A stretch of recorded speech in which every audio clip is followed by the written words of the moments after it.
বাংলাদেশের এই হতম মার্কা ক্রিকেট বিশেষজ্ঞ বালডাকি কয়েকটু আগে ভিডিওটা দেখি, তারপরে এরে বিটেক্স মলমটা কি করে লাগাইতে হয় দেখতেছি। হ্যাঁ, এটা দাবি করে তানজিম সাকিবের সাথে ভারতের একটা বোঝাপড়া আছে, কিন্তু ইন্ডিয়ান ফ্যানরা এটা জানে না তানজিম সাকিবকে শুধুমাত্র স্কোয়াডে রাখা হয়েছে ইন্ডিয়ার ক্রিকেটারদের স্টাম্প ভাঙার জন্য।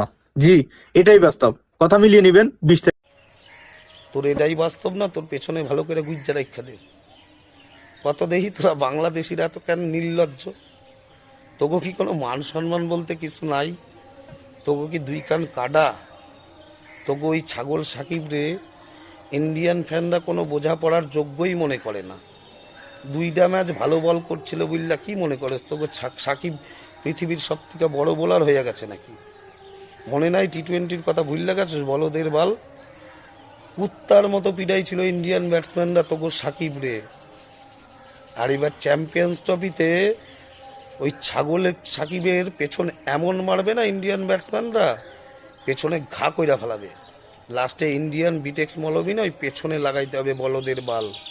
আর ওইটাই আসল বাস্তব হইব, ভালো করে দেখা রাখিস।